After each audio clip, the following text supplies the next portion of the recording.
think it's possible for ordinary people to choose to be extraordinary. If something is important enough, even if the odds are against you, you should still do it. No, I don't ever give up. I would have to be dead or completely incapacitated. Failure is an option here. If things are not failing, you are not innovating enough. I could either watch it happen or be a part of it. I think that's the single best piece of advice. Constantly think about how you could be doing things better and questioning yourself. Persistence is very important. You should not give up unless you are forced to give up.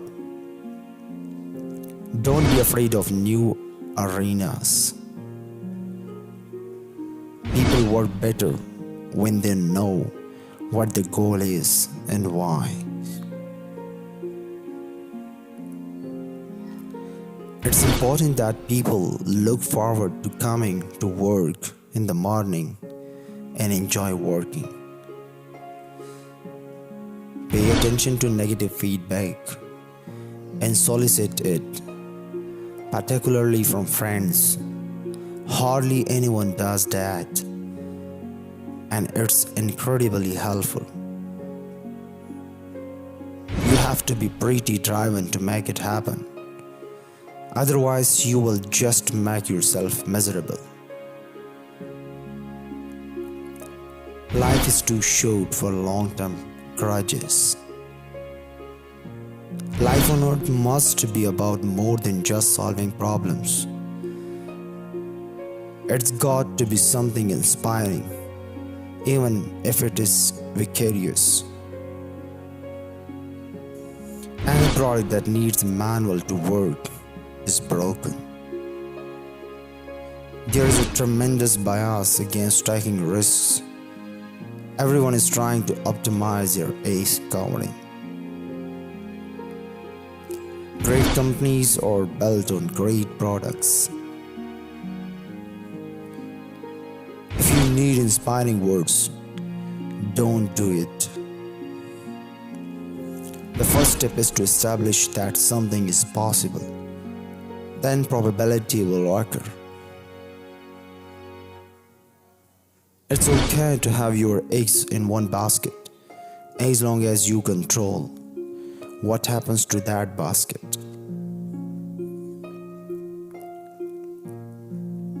I think it would be great to be born on Earth and to die on Mars. Just hopefully not at the point of impact. For my part, I will never give up. And I mean never. Being an entrepreneur is like eating glass and staring into the abyss of death.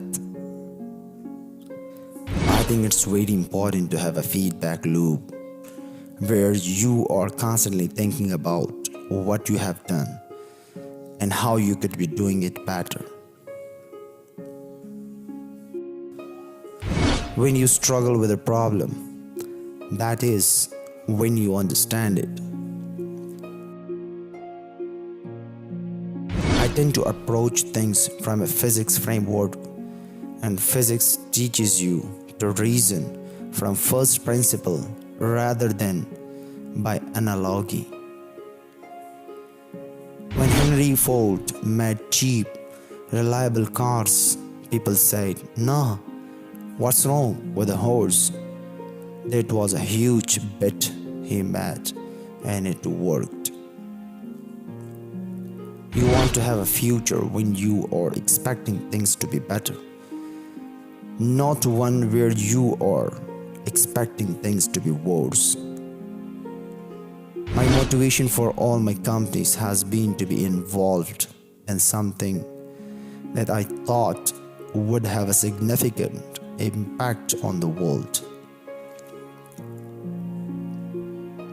I don't create companies for the sake of creating companies, but to get things done.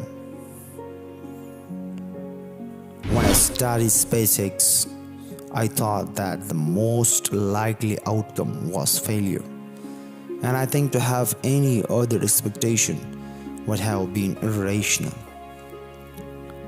Starting and growing a business is as much about the innovation, driven, and determination of the people who do it as it is about the product they sell. Most people can learn a lot more than they think they can. They sell themselves short without trying. If you are trying to create a company, it's like baking a cake. You have to have all the ingredients in the right proportion. It's remarkably how many things you can explode. I'm lucky I have all my fingers. If humanity doesn't land on Mars in my lifetime, I would be very disappointed. If you get up in the morning and think the future is going to be better, it is a bright day. Otherwise, it's not. Many things are improbable, only a few are impossible. There are something important differences between me and Tony Stark. Like I have 5 kids, so I spend more time going to Disneyland than parties. Engineering is the closest thing to magic that exists in the world. Land on Mars, a round trip ticket, $500,000. It can be done. Some people don't like change, but you need to embrace change if the alternative is disaster. I don't think it's a good idea to plan to sell a company